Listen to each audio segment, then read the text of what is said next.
Haleluya, haleluya, puji Tuhan. Kembali kita pada kesempatan yang berbahagia ini, sebab oleh karena anugerah Tuhan, kembali kita akan mendengarkan firman Tuhan. Kiranya kita percaya Roh Kudus menolong kita untuk mengerti firman Allah. Saya percaya lewat firman Tuhan ini, iman kita akan lebih dikuatkan, membawa kita semakin setia dan sungguh-sungguh mengikut Tuhan. Puji nama Tuhan. Pada kesempatan ini saya akan menyampaikan firman Tuhan. Bersama Allah kita akan melakukan perkara yang besar. Bersama Allah kita akan melakukan perkara yang besar. Sebab ada tertulis di dalam firman Tuhan, di dalam Mazmur. Mari kita buka Alkitab kita dalam Mazmur 108 ayat 14. Demikian firman Tuhan. Dengan Allah akan kita lakukan perbuatan-perbuatan gagah perkasa, sebab Ia sendiri akan menginjak-injak para lawan kita. Haleluya, puji nama Tuhan. Nah, kita mendasari firman Tuhan ini karena dalam firman Tuhan ini Allah berjanji kepada kita, umatnya yang percaya dan setia kepada Tuhan, bahwa dengan Allah, bersama Allah, kita akan melakukan perbuatan-perbuatan gagah perkasa, sebab Ia sendiri yang akan menginjak-injak para lawan kita. Saudara yang kekasih di dalam Tuhan, menurut firman Allah, siapakah yang dimaksudkan dengan lawan kita di sini? Sebab menurut firman Allah bahwa setan atau iblis yang tadinya adalah malaikat yang setia, tetapi karena dia tidak berdiri kokoh dalam kebenaran, dialah yang membawa dosa ke dalam dunia ini. Iblislah yang telah menyebabkan bahwa ia memulai pemberontakan. Itu telah terjadi di Taman Eden ketika kita membaca di dalam Kejadian 3 ayat 1 sampai 5, firman Tuhan mengatakan bagaimana dia telah mencobai sehingga manusia jatuh di dalam dosa. Itulah sebabnya begitu besar pengaruhnya dan menyebabkan banyak pengikut daripada setan yang terbujuk rayuan dari setan yang menyebabkan mereka tidak lagi taat kepada perintah Tuhan. Dia menyebabkan orang menjadi tersesat di tengah-tengah dunia ini, menyesatkan seluruh bumi. Ada orang-orang yang dipengaruhi menyebabkan bumi ini celaka. Bumi ini dihukum Tuhan, dunia ini dihukum Tuhan karena pelanggaran daripada manusia. Jadi kita perlu garis bawahi, awal penyebab daripada kejahatan, penderitaan di dunia ini adalah iblis, setan. Nah, sebab itulah kita mau belajar lewat firman Tuhan bahwa bukan Allah yang menyebabkan hal-hal yang buruk yang menimpa manusia di dunia ini. Bahkan Tuhan ingin membuat manusia hidup bahagia di tengah-tengah dunia ini. Bahkan Tuhan ingin menyingkirkan hal-hal yang jahat yang menyebabkan penderitaan di tengah-tengah dunia ini. Dia berjanji kepada kita, Dia akan menyingkirkan kejahatan. Sebab itulah firman Tuhan yang kita dengarkan pada sore hari ini lewat firman Tuhan. Tuhan yang berjanji kepada kita, dengan Allah kita akan melakukan perbuatan-perbuatan gagah perkasa, sebab Ia sendiri akan menginjak-injak para lawan kita. Menginjak-injak, inilah iblis, inilah kuasa kegelapan, inilah pengaruh-pengaruh iblis yang ada di tengah-tengah dunia ini. Kejahatan dan penderitaan tidak lepas dari perbuatan-perbuatan iblis di tengah-tengah dunia ini.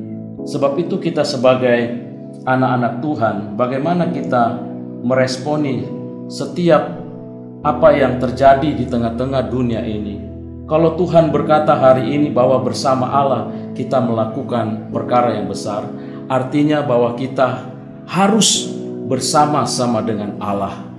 Nah, sebab itu kita harus mengenal firman Tuhan seperti yang tertulis melalui ilham bimbingan daripada Roh Kudus, sehingga Tuhan memberikan satu keyakinan iman kepada kita lewat firman Tuhan bahwa dengan Allah kita akan melakukan perbuatan-perbuatan gagah perkasa, sebab Dia sendiri yang akan menginjak-injak para lawan kita. Nah, pengaruh iblis dan penderitaan yang ada di tengah-tengah dunia ini tidak bisa dipisahkan dari pekerjaan-pekerjaan setan. Setan berusaha untuk menjauhkan kita dengan Tuhan. Setan berusaha untuk membuat kita tidak percaya kepada firman Allah. Pengaruhnya sangat besar, sehingga kita tahu apa yang disebabkan oleh setan ketika manusia melanggar firman Tuhan, ketika manusia jatuh di dalam dosa, dan dampak daripada pengaruh iblis yang sampai sekarang ini menyebabkan penderitaan di tengah-tengah dunia ini. Sebab itulah kita mau meresponi firman Tuhan pada saat hari ini melalui kebenaran firman Tuhan. Kita lihat firman Tuhan yang mengatakan bahwa perbuatan besar yang telah Allah lakukan bagi kita umatnya adalah,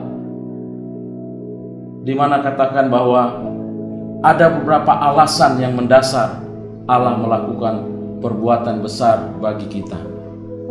Yang pertama kita lihat, alasan yang pertama adalah bahwa Allah, dalam ayat ini Allah tertarik dengan kita umatnya.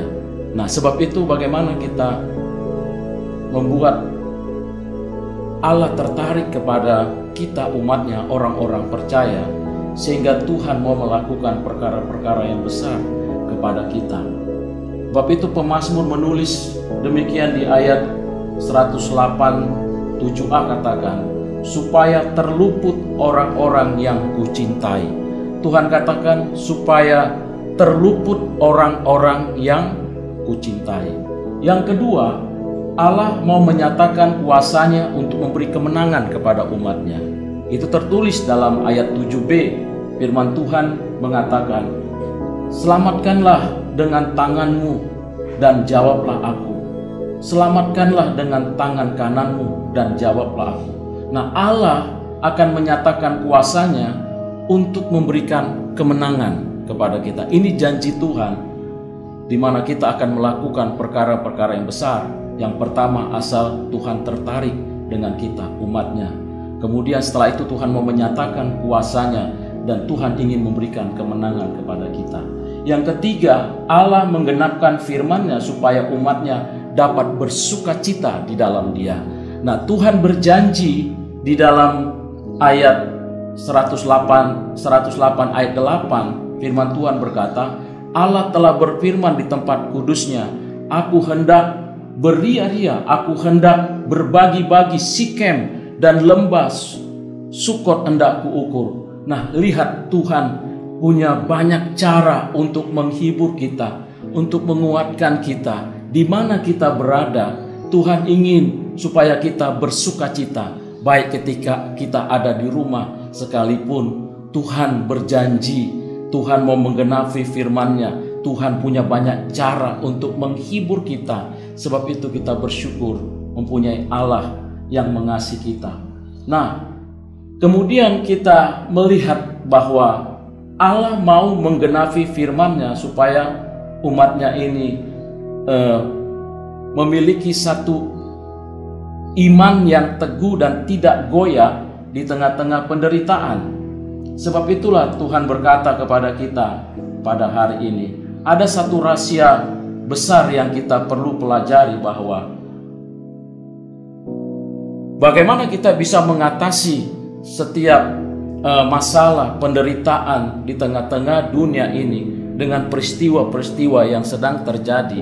Maka kita belajar lewat firman Tuhan, seperti firman Tuhan berkata di dalam Yohanes 6 ayat 29, demikian firman Tuhan, Jawab Yesus kepada mereka, inilah pekerjaan yang dikehendaki Allah, yaitu hendaklah kamu percaya kepada Dia yang telah diutus Allah. Sekali lagi saya membacakan firman Tuhan ini. Ada satu rahasia besar yang harus kita ketahui lewat firman Tuhan. Bagaimana kita bisa melakukan perkara-perkara yang besar di tengah-tengah dunia dengan kondisi dan keadaan yang sedang terjadi pada hari-hari ini. Dengan adanya wabah virus corona yang menyebabkan banyak orang menjadi takut dan khawatir di tengah-tengah dunia dan kondisi yang ada ini. Firman Tuhan mengajar kita, mengingatkan kepada kita, ada satu kunci rahasia yang harusnya dimengerti oleh dunia ini seperti yang tertulis dalam firman Tuhan, bahwa dalam Yohanes 3:16 katakan, karena begitu besar kasih Allah akan dunia ini sehingga Dia mengaruniakan anaknya yang tunggal, supaya sebarang siapa yang percaya kepadanya tidak binasa melainkan beroleh hidup yang kekal. Bagaimana kita bisa melakukan perkara-perkara yang besar bersama Allah di tengah-tengah dunia dengan situasi dan kondisi yang ada sekarang ini? Ada satu rahasia yang harus dimengerti oleh umat manusia seperti yang tertulis dalam firman Tuhan. Apa yang dikehendaki oleh Bapa, apa yang dikehendaki oleh Allah, yang dijawab oleh Yesus kepada umat manusia pada hari ini, supaya mereka tahu inilah pekerjaan yang dikehendaki Allah, yaitu hendaklah kamu percaya kepada Dia, Yesus yang telah diutus oleh Allah. Percaya kepada Dia yang telah diutus Allah. Siapakah Dia yang telah diutus Allah? Dialah Yesus, Dialah anak Allah. Dia datang ke dunia ini supaya setiap orang percaya kepadanya tidak binasa. Nah, firman Tuhan ini, saudara yang kekasih di dalam Tuhan, disampaikan kepada kita. Perlu kita garis bawahi Yohanes 3:16. Siapa yang percaya kepadanya tidak binasa melainkan beroleh hidup yang kekal. Ini yang dikehendaki oleh Tuhan. Jadi kalau kita mau melakukan perkara-perkara yang besar bersama-sama dengan Allah, kita bisa menginjak-injak musuh kita, yaitu iblis. Itu ketika kita ada di dalam Kristus Yesus. Iblis pikir dengan kondisi yang ada sekarang ini, orang akan menjauh dari Tuhan.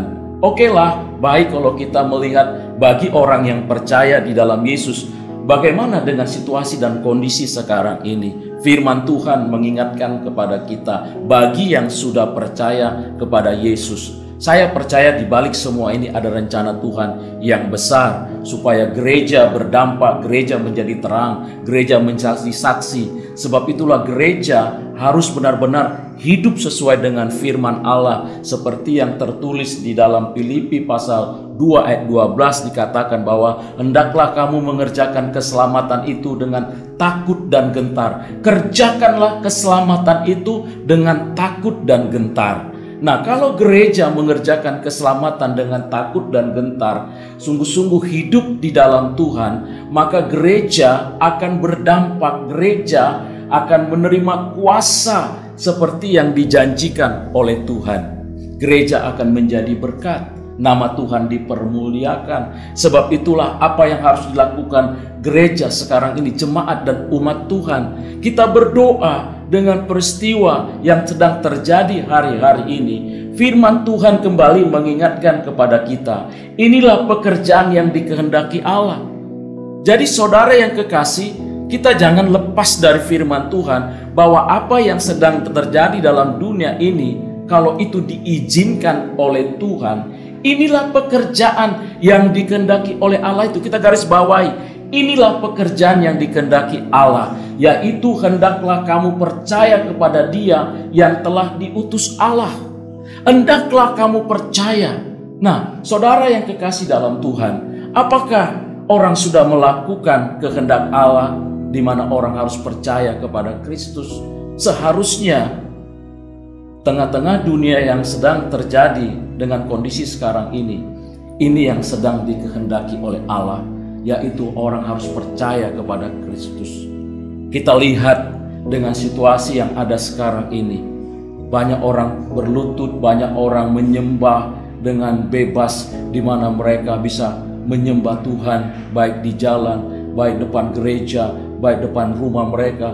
Di mana-mana orang sedang menyembah Tuhan, orang terfokus kepada Yesus, orang kembali kepada Tuhan, banyak orang bertobat, banyak orang dipulihkan, satu penyerahan yang total kepada Tuhan. Bukankah ini satu rancangan Allah, apa yang Tuhan katakan hari ini dalam Yohanes 6 ayat 29? Inilah pekerjaan yang dikehendaki Allah. Di balik semua ini, Allah turut bekerja di dalamnya untuk mendatangkan kebaikan bagi umat manusia, supaya manusia bisa percaya kepada Kristus, supaya bersama-sama dengan Kristus, Allah yang kita kenal di dalam Filipi pasal 2 mulai ayat 9 di sana dikatakan sampai ayat 13, dikatakan firman Allah bahwa Dia yang memiliki nama di atas segala nama. Dikatakan bahwa Dia yang berkuasa di langit, di bumi, bahkan di bawah bumi sekalipun. Setiap lutut akan bertelut dan setiap mulut akan mengaku Yesus Kristus adalah Tuhan.